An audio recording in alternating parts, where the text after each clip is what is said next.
When I was 15 years old, I thought I knew exactly what danger looked like. Danger was supposed to be obvious. It was supposed to happen in dark alleyways, abandoned buildings, or rough neighborhoods. It wasn't supposed to happen on perfectly maintained streets lined with expensive houses and trimmed hedges. But one quiet Thursday night changed that belief forever. At the time, I had my first serious girlfriend. Her name was Casey, and she lived only 2 blocks away from me in a peaceful upper-class neighborhood where almost nothing ever happened. The streets were usually silent after dark. People left bicycles on front lawns. Families walked their dogs without a second thought. It was the kind of place where parents felt safe letting their kids roam freely. Because Casey lived so close, I walked to her house almost every night. That evening happened during a school break. I had nothing planned, nothing keeping me busy, and Casey had invited me over. It was already fairly late, but I didn't have a strict curfew, so I grabbed my jacket and headed out the front door. The night felt unusually still. Streetlights cast soft yellow pools of light across the pavement. The air was cool and calm. Not a single car drove by as I made my way down the sidewalk. For the first few minutes, everything felt completely normal. Then I heard it, a rustling sound. It came from somewhere behind me. At first, I barely reacted. It sounded like a bush being shaken lightly by the wind. I turned my head for only a moment before continuing forward. Nothing. No movement. No person. No reason to be concerned. Still, something about it felt strange.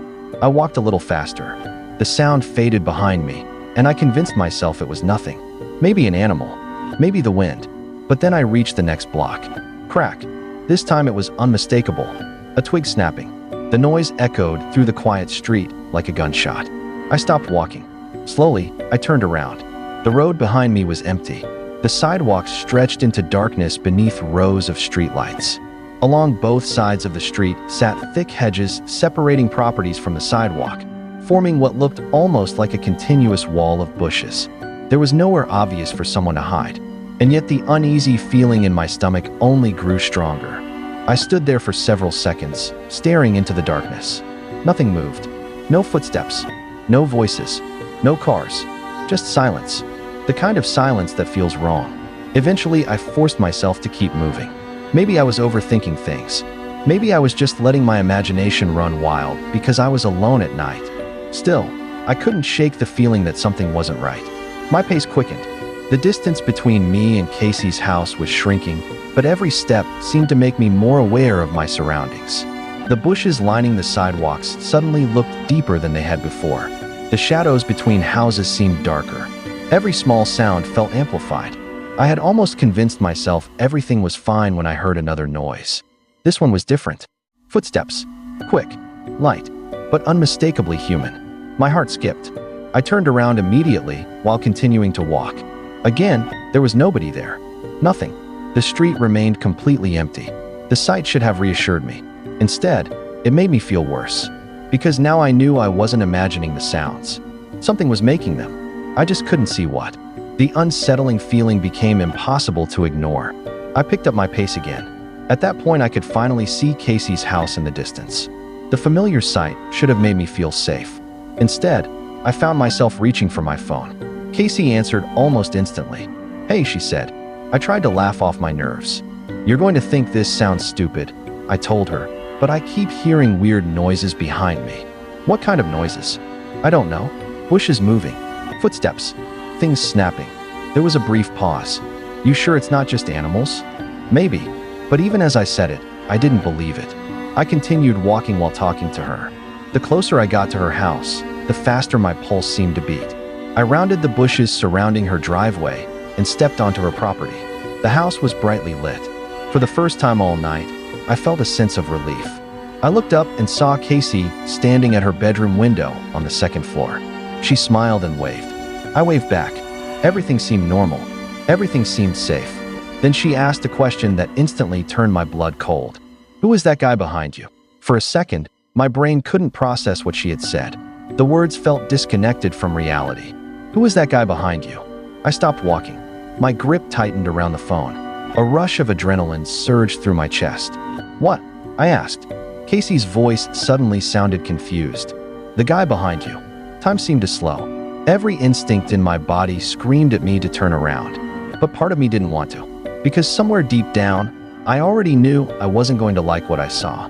Slowly, I spun around, and there he was, a grown man, only about 10 feet behind me, close enough that he could have reached me within seconds, close enough that he had probably been following me for far longer than I realized. The most disturbing part wasn't just his presence. It was the way he was moving. He wasn't walking normally. He was crouched down, bent low to the ground, almost stalking. The image remains burned into my memory even now. The man froze the instant I turned around. For a fraction of a second, neither of us moved. Then pure panic took over. I screamed. The sound tore out of my throat before I could stop it. I spun around and sprinted toward Casey's front door. The phone slipped from my hand. I could hear Casey shouting something from upstairs, but I couldn't make out the words. All I could think about was reaching the house, reaching safety. I slammed into the front steps and began pounding on the door with both fists. Open the door. My voice cracked. I hit the door again and again. Behind me, I could hear movement. Fast movement. The man was running. My heart felt like it might explode. I kept screaming, kept pounding, kept praying someone inside could hear me. Then suddenly, two arms wrapped around me. Strong, unexpected, terrifying. The man had caught me. His grip tightened around my upper body as he tried to pull me backward. For one horrifying moment, it felt like he was trying to drag me away from the house. I struggled wildly. Every survival instinct I had erupted at once. I kicked, twisted, shouted. The world became a blur of fear and adrenaline. And then, just as suddenly as he grabbed me, he let go. The release was so unexpected that I nearly fell forward. One moment I was trapped. The next, I was free. I stumbled against the front door and immediately resumed pounding on it with everything I had. Behind me, I heard retreating footsteps. Fast, desperate. The man was running away. I risked a quick glance over my shoulder. The figure was already disappearing into the darkness. No explanation, no warning, no words, just gone. A second later, the front door flew open. Casey's mother stood there with a horrified expression on her face. The moment she saw me, she understood something terrible had happened. I practically fell into the house. She pulled me inside and slammed the door shut, so hard the walls shook. The lock clicked, then another lock, then another. Casey came running downstairs. My entire body was trembling. I couldn't catch my breath. My chest burned. My hands shook so violently that I could barely keep them still. For several seconds, nobody spoke. The silence inside the house felt surreal compared to the chaos outside. Finally, Casey's mom wrapped her arms around me. "Are you okay?" she asked. I tried to answer, but all that came out was fragmented sentences. "A guy. He was behind me. He grabbed me." As I explained what happened, I watched the color drain from both their faces. Casey told her mother what she had seen from the window, how the man had been following me, how he appeared only a few feet behind me, how he had somehow stayed hidden despite being so close. The realization was horrifying. That man hadn't just appeared at the last second. He had likely been stalking me for several blocks, maybe longer, listening, watching, waiting. The thought made me feel sick. Casey's mother immediately picked up the phone and called the police. Her voice remained calm, but there was urgency underneath every word. She described the encounter and warned them that a dangerous man was wandering through the neighborhood. While she spoke, I sat on the couch trying to steady my breathing. Every sound outside made me flinch. Every passing shadow near the windows caught my attention. Part of me kept expecting to see that crouched figure standing outside again, watching, waiting, but thankfully he never returned. The rest of that night passed in a haze. Police were notified, questions were asked, descriptions were given. But even after everything was over, one question remained impossible to answer. Why me? I wasn't carrying anything valuable. I wasn't alone in some isolated area. I was simply a 15-year-old kid walking to his girlfriend's house in one of the safest neighborhoods imaginable. Yet somehow, a stranger had chosen me. The realization stayed with me long after the immediate fear faded. Casey's mother refused to let me leave that night. There wasn't even a discussion about it. The answer was obvious. No one wanted me walking home in the dark after what had happened.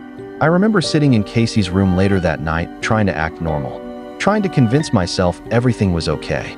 But every time I closed my eyes, I saw the same image. That crouched figure, only 10 feet away, following silently through the darkness. I kept replaying the walk in my head, the rustling bushes, the snapping twig, the footsteps. At the time, each sound had seemed small and insignificant. Now they formed a terrifying timeline, evidence that someone had been shadowing me the entire way, watching from the bushes, keeping pace, staying hidden, waiting for the perfect moment. The scariest part wasn't being grabbed. It wasn't even seeing the man. The scariest part was realizing how close he had been for so long without me knowing. If Casey hadn't been looking out her window, I don't know what would have happened. Maybe I would have reached the door anyway. Maybe I wouldn't have noticed him until it was too late. Maybe there wouldn't have been anyone watching from above to warn me. That possibility still bothers me years later. The next morning, after barely sleeping, Casey's mother drove me home herself. The neighborhood looked exactly the same as it always had. Clean lawns, quiet streets, perfect houses. Nothing appeared different. But I was different. Because once you realize how easily danger can hide in plain sight, you never look at familiar places the same way again. And even now, whenever I walk alone at night and hear a sudden noise behind me, I remember that Thursday evening. I remember turning around and seeing nothing. And I remember the moment someone else saw what I couldn't. A grown man silently following just a few steps behind me.